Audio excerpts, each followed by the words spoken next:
Hello students, how are all of you? Dear students, I hope that you will write at stay home. Dear student, we shall study about direct and indirect speech. तो चलिए आज शुरू करते हैं direct and indirect speech के direct and indirect speech क्या होती है। डियर स्टूडेंट, जब हम कोई बात कहते हैं तो हम उस बात को दो प्रकार से कह सकते हैं। जैसे वक्ता यानी कि जो बोलता है करता है, वक्ता के द्वारा कही गई शब्दों को ज्यों का त्यों प्रयोग करना। यहाँ पे लिखा है जैसे वक्ता के द्वारा कहे गए हुए शब्दों को ज्यों का त्यों प्रयोग करना। और दूसरा है वक्ता के कहे हुए शब्दों को बदलकर अपने शब्दों में प्रयोग करके लिखना। तो यहाँ हम जो हैं दो प्रकार से किसी बात को कह सकते हैं। जैसे एग्जाम्पल है ही said comma inverted comma Ram is good boy. अभी एक तरीके से ये लिखा हुआ है, दूसरा इसका जो रूप बदल कर लिखा हुआ है वो ये है ही said that Ram was a good boy. अब क्या नाम जो है डायरेक्ट स्पीच के बारे में जानेंगे हम क्या है। अभी मैंने आपको बता दिया कि हम किसी बात को जो है दो प्रकार से कह सकते हैं। अब डायरेक्ट स्पीच को हिंदी में हम क्या कहते हैं, प्रत्यक्ष कथन कहते हैं। यानी ये वक्ता या कर्ता के द्वारा कहे गए शब्दों को ज्यों का त्यों प्रयोग करना ही डायरेक्ट स्पीच कहलाती है। मतलब जो जैसा है उसको वैसे ही शब्दों में प्रयोग करना डायरेक्ट स्पीच कहलाती है। इसके दो भाग होते हैं, रिपोर्टिंग स्पीच और रिपोर्टेड स्पीच। देखो यहाँ पर भी सेंटेंस लिखा हुआ है मैंने, जो है Meera said to me I am going to Bijnor. ये इन्वर्टेड कॉमास में लगा हुआ है इधर का जो भाग है, और ये इधर जो है इन्वर्टेड कॉमा से बाहर का हिस्सा है। तो जो इन्वर्टेड कॉमास से बाहर है इसको हम रिपोर्टिंग स्पीच कहते हैं, और जो इन्वर्टेड कॉमास के अंदर है उसको हम रिपोर्टेड स्पीच कहते हैं।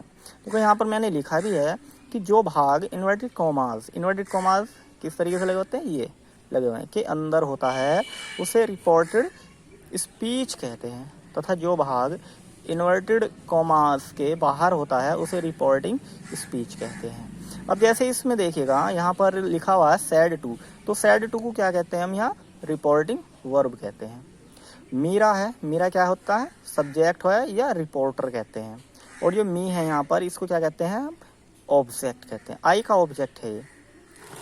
अब देखिएगा यहाँ पर अब इनडायरेक्ट स्पीच आ गई, इसको हम क्या कहते हैं हिंदी में अप्रत्यक्ष कथन। वक्ता या कर्ता के द्वारा कही गई बात को अपने शब्दों में प्रयोग करके लिखना ही इनडायरेक्ट स्पीच कहलाती है। मतलब जो जैसे बात दी हुई है उसको अपने शब्दों में प्रयोग करके लिखना, वो क्या कहलाता है हमारा इनडायरेक्ट स्पीच कहलाती है। जैसे Meera said to me comma inverted comma I am going to Bijnor. अब सेड टू को क्या में बदल देंगे हम यहाँ पर टोल्ड में, यानी कि मीरा टोल्ड मी दैट सी, यानी कि आई को यहाँ पर हमने सब्जेक्ट के अनुसार बदल दिया है she was going to Bijnor, यानी कि यहाँ पर हमने अपने शब्दों में प्रयोग करके इसको लिख दिया। अब हमारा क्या है असर्टिव सेंटेंस यहाँ शुरू हो जाता है। मैंने आपको सेंटेंस के बारे में बताया हुआ है कि सेंटेंस 5 प्रकार के होते हैं। इसका जो पहला भाग है वो क्या है असर्टिव सेंटेंस, डायरेक्ट स्पीच से इनडायरेक्ट बनाने के नियम।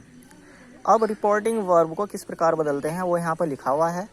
रिपोर्टिंग वर्ब से को से में, सेज को सेज में, और सेज टू को टेल्स में, से टू को टेल में, सैड को सैड में, सैड टू को टोल्ड में, विल से को विल से में, विल से टू को विल टेल में बदलते हैं। इन्वर्टेड कॉमास को हटा दिया जाता है जब कंजक्शन तथा उसके स्थान पर कंजक्शन दैट लगाते हैं। मतलब कि यहाँ कंजक्शन इन्वर्टेड कॉमास को हटाकर हम यहाँ वाक्य को जोड़ने के लिए कंजक्शन दैट को लगा देते हैं, संयोजक दैट लग जाता है। और वर्ब के टेंस में परिवर्तन। रूल फर्स्ट, यदि रिपोर्टिंग वर्ब प्रेजेंट या फ्यूचर टेंस में हो तो उसके वर्ब के टेंस में कोई परिवर्तन नहीं किया जाता है, केवल प्रोनाउन में बदलाव किया जाता है। मतलब उसके टेंस में जब हमारी रिपोर्टिंग वर्ब जो है प्रेजेंट या फ्यूचर टेंस में होती है तो उसके वर्ब में टेंस में कोई परिवर्तन नहीं किया जाता, केवल प्रोनाउन में बदलाव किया जाता है। जैसे यहाँ मैंने कुछ उदाहरण दिए हुए हैं। Sita says comma inverted comma Mohan is going to school, यानी कि यहाँ पर लिखा हुआ देखो इनडायरेक्ट भी बनाए हुए है। ये हमारी जो रिपोर्टिंग वर्ब है ये प्रेजेंट टेंस में, प्रेजेंट इंडेफिनिट के में है, ये वर्ब की फर्स्ट फॉर्म में ऐसा लग रहा है। तो यहाँ पर इसका जो रिपोर्टेड स्पीच है ये मैंने आपको बताया हुआ है कि रिपोर्टेड स्पीच है ये, इसका टेंस में कोई परिवर्तन नहीं होगा यदि रिपोर्टिंग वर्ब हमारी प्रेजेंट या फ्यूचर टेंस में हो। तो Sita says that Mohan is going to school, देखिएगा यहाँ पर हमने क्या क्या केवल कंजक्शन दैट लगाया हुआ है, जो है टेंस में कोई परिवर्तन नहीं है। और नेक्स्ट जो इसका एग्जाम्पल है वो ये है, Neha will say comma inverted comma Rama में हेल्प हर। तो नेहा विल से, देखिए ये प्रेजेंट क्या फ्यूचर टेंस का वाक्य है। तो जो फ्यूचर टेंस में अगर हमारी रिपोर्टिंग वर्ब आती है तो उसका हम जो है टेंस रिपोर्टेड स्पीच का नहीं बदलते हैं, ऐसा इसमें लिखा है नियम में। तो Neha will say that Rama में हेल्प हर। तो देखिएगा मैं ये फर्स्ट रूल्स जो कहता है वो मैंने यहाँ पे आपको जो है करके दिखा दिया, बताया भी है। अब नेक्स्ट रूल्स है इसका, यदि रिपोर्टिंग वर्ब पास्ट टेंस में हो तो उसका टेंस निम्न प्रकार बदलते हैं। अब किस प्रकार बदलते हैं देखिएगा, यदि हमारी रिपोर्टिंग वर्ब जो है पास्ट टेंस में होती है तो उसका टेंस निम्न प्रकार बदलते हैं। अब जैसे हमारा ये डायरेक्ट स्पीच है, ये एक मैंने यहाँ टेबल बनाई हुई है तो वो मैं आपको करा रहा हूँ। डायरेक्ट स्पीच है, इधर जो बीच में लाइन खींची हुई है और इधर इनडायरेक्ट स्पीच है। अब इधर क्या है, प्रेजेंट इंडेफिनिट टेंस है, इसमें वर्ब की फर्स्ट फॉर्म में ऐसे ही ऐसा आता है। इधर क्या है, पास्ट इंडेफिनिट टेंस है, यानी कि जो प्रेजेंट इंडेफिनिट है उसको हम पास्ट इंडेफिनिट में बदल देते हैं। जो प्रेजेंट कंटिन्यूस है उसको हम पास्ट कंटिन्यूस में बदलते हैं।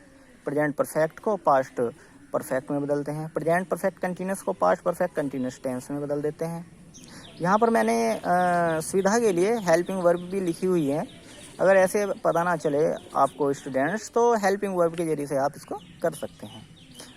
अब यह है पास्ट इंडेफिनिट को पास्ट परफेक्ट टेंस में, पास्ट कंटिन्यूस टेंस को पास्ट परफेक्ट कंटिन्यूस में, फ्यूचर टेंस को फ्यूचर का ही पास्ट टेंस, यानी कि यहाँ विल और शैल आता है तो इधर वुड और शुड कर देते हैं, या वुड या शुड उसके सब्जेक्ट के अनुसार आता है।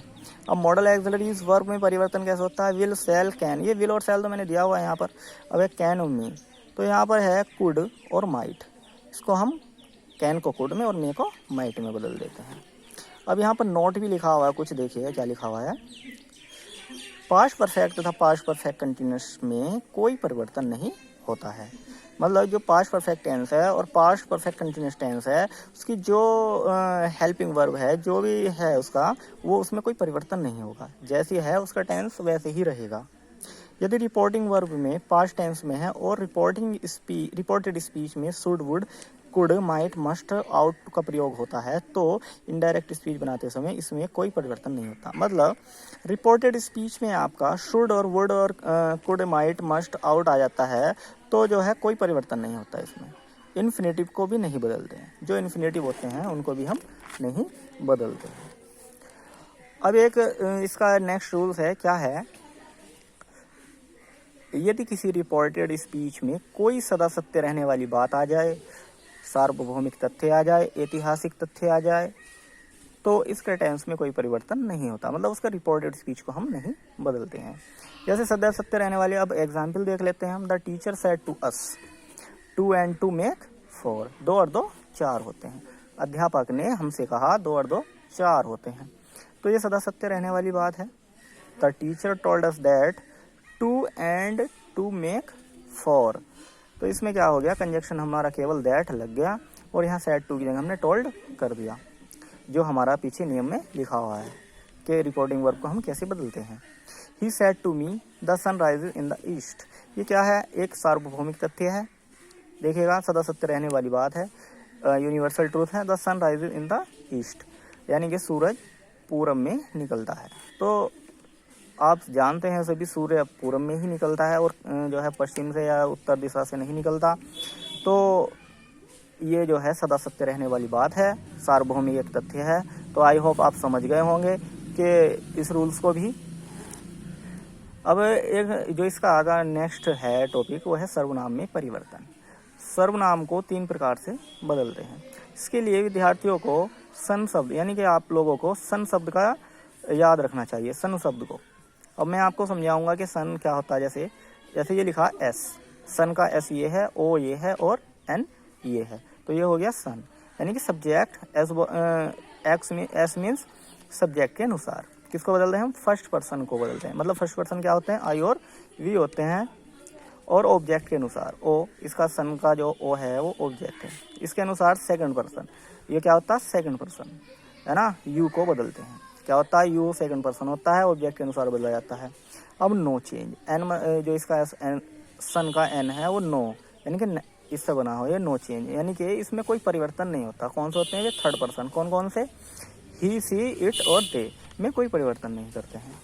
अब इसकी जो है ये मैंने दी हुई है टेबल सर्वनाम की। जैसे आई सब्जेक्ट, ये सब्जेक्ट की है, ये पजेसिव दिया है, ये ऑब्जेक्ट दिया हुआ है। तो आई का पजेसिव माई होता है, पजेसिव केस, और मी ऑब्जेक्ट होता है। ऐसे ही आप जानते हैं वी का अवर होता है पजेसिव केस, और ऑब्जेक्ट अस होता है। तो ये मैंने आपको यहाँ पर टेबल दी हुई है, तो आप इसका जो है स्टडी कर लें।